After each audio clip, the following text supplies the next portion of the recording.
J'emmerde qui? Le Front National. Cocaïne dans le jean. Je ne vois plus que des clones, ça Champions League 9-1 c'est la Champions League. Bene bene. Prête à leur faire la reggae qui T'as pas de rime, pas de tête. Le savoir est une arme et j'avais des munitions plein la tête. Le téléphone bip, que tu prends la keo. C'est Marseille bébé. J'ai quitté le barrio, roule la bande à la gario. J'ai de Gagnoa, ici c'est Sinaloa. Je m'appelle Elams, rappeur marseillais, originaire de Marseille. Je m'appelle Ange, je suis journaliste dans le milieu du rap. Jean-Philippe Denis, je suis professeur des universités en sciences de gestion et du management. Le rap, c'est la musique la plus écoutée, la plus streamée. Et pour moi, en fait, c'est une suite logique. Tout le monde peut être touché par un morceau de rap. Que tu viennes de n'importe quelle culture, de n'importe classe sociale, pour moi, tout le monde peut être touché par un morceau de rap. Pourquoi? Parce que le rap, il s'est tellement diversifié. Il y a plusieurs éléments à intégrer. Le premier, c'est quand même la transformation de l'industrie musicale elle-même, qui est passée en un temps, en 20 ans, surtout du CD au MP3, enfin voilà, la dématérialisation, puis au streaming aujourd'hui. C'est la parole des jeunes, en fait, on se sent représenté. Avec le rap, c'est une manière de s'exprimer, c'est une manière de raconter son vécu, de raconter ce qui se passe dans les banlieues, dans les quartiers. Quand on est touché, affecté au sens positif du terme, par la dimension poétique des textes dans le rap, quand ça nous parle, quand ça nous touche, et ben on réécoute.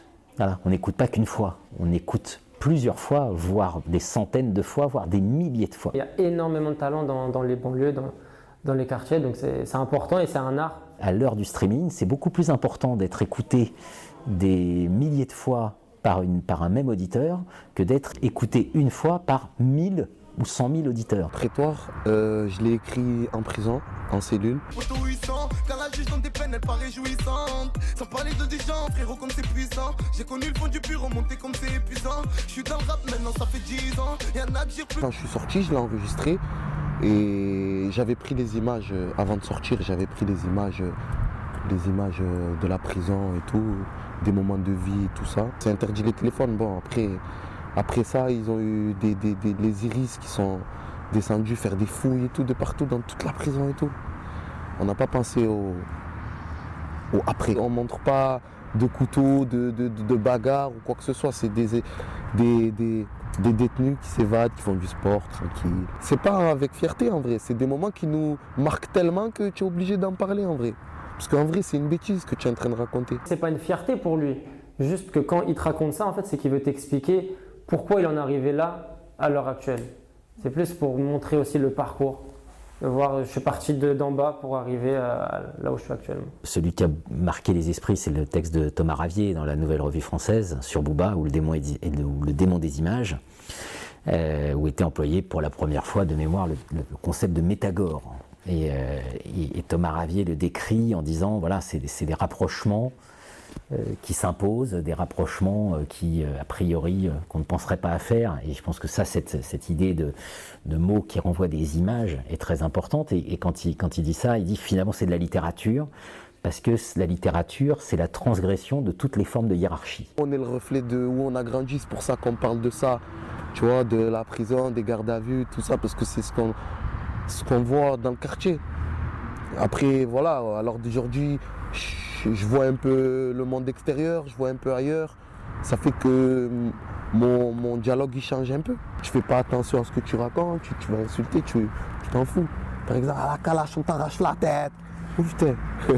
Aujourd'hui, je vais réfléchir à le dire, tu vois. À la calache, c'est chacun son sort. Criblé de balles, on retrouve ton corps. T'aimes pas mes sangs, mais tu m'écoutes à mort. Tu veux nous tester, Baltimore. En plus, il y en a qui le prennent au mot. Ah ouais, il a fait ça, moi aussi je vais faire ça. Il y a des textes de rap qui sont cités au brevet, au bac. Il y a beaucoup de textes de rap qui sont décrits.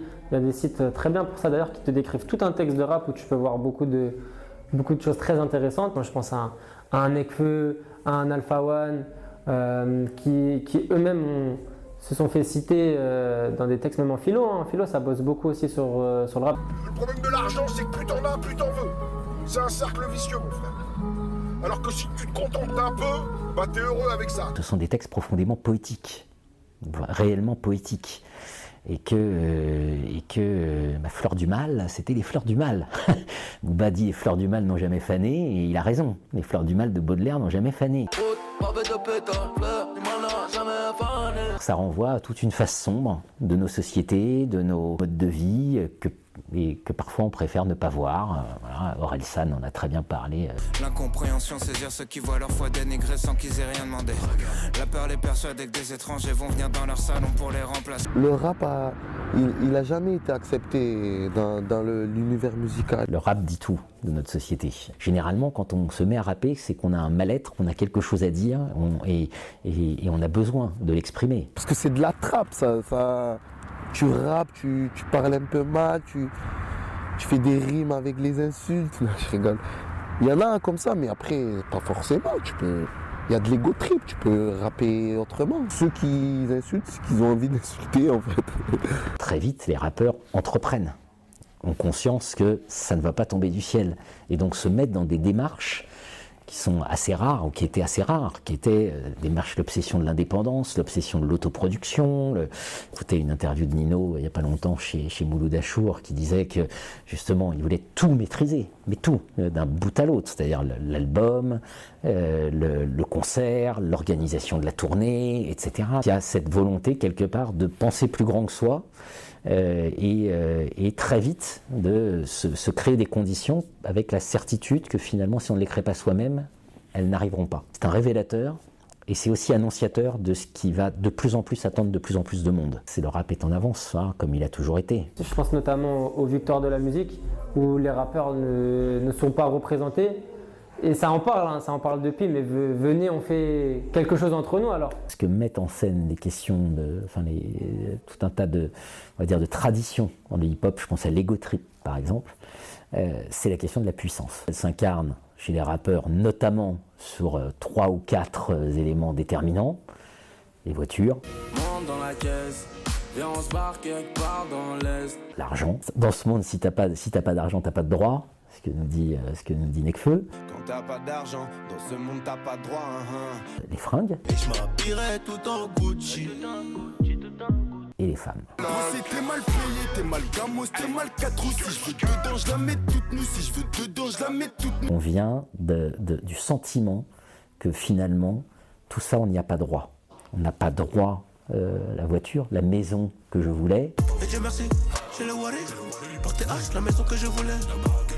Tous ces textes sont une volonté de conjurer l'impuissance par la mise en scène de la puissance. Tu es obligé de rentrer dans ce créneau parce que y a ce mec-là, il n'a pas forcément une meuf, donc en gros, il faut qu'il se sente visé aussi, tu vois. Après, il y a les meufs qui sont casées, il y a les meufs qui sont pas casées, il y a les mecs qui sont casés et les mecs qui sont pas casés. Donc en fait, tu fais de la musique un peu pour tout le monde, donc tu es obligé de t'adapter. Et on préfère les tchouin. Agola, c'est peut-être une fille bien, mais on préfère les tchouin.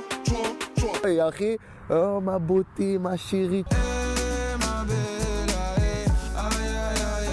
Mon cœur va chez là pour toi, ma belle. La remarque que je fais toujours sur cette représentation des femmes, il suffit de regarder depuis toujours dans les publicités, sur les abris de bus, etc., comment sont représentées les femmes quand elles sont en lingerie. Voilà. On n'a pas attendu les rappeurs, c'est le système capitaliste qui est comme ça et qui veut ça. Les femmes, c'est les mères de demain. Et moi, personnellement, ma mère, comme j'ai grandi sans mon père et tout, elle a fait les 2 rôles. Donc, en gros, pour moi,